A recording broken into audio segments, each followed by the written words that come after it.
about inviting an Indigenous person on Indigenous Peoples Day to the Mayflower.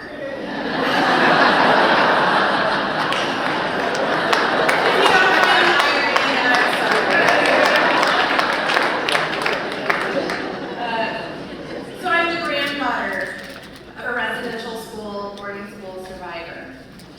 I was a classroom teacher for 12 years, and I've been working at summer camps for the last 20 years and volunteering for the American Camp Association as a local council leader chair. Currently, I'm the executive director at Camp Namanu outside of Portland, Oregon at the foothills of Mount Hood.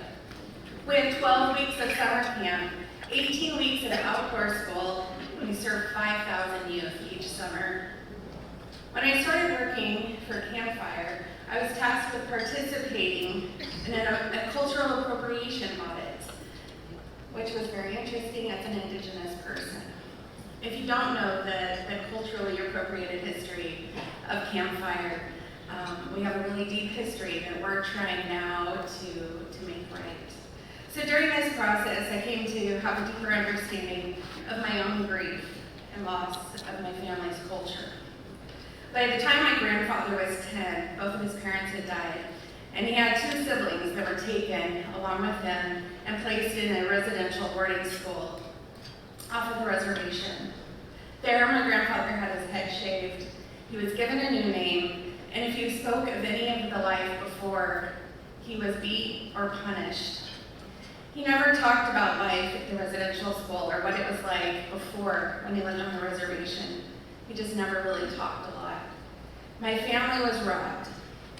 At the end of the Campfire Cultural Appropriation Audit, the work I needed to lead was clear. A journey that I have now come to call appropriation to reparation.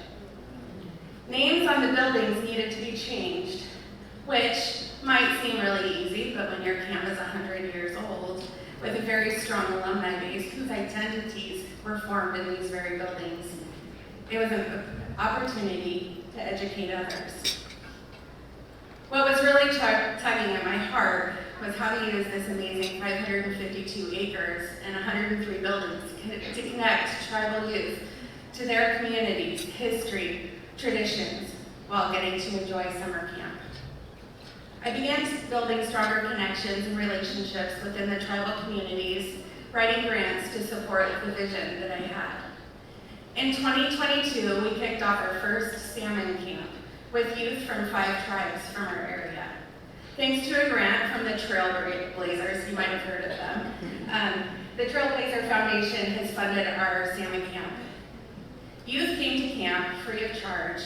They did the typical summer camp activities. They swam in the pool, they hiked, they did archery, and they did challenge course.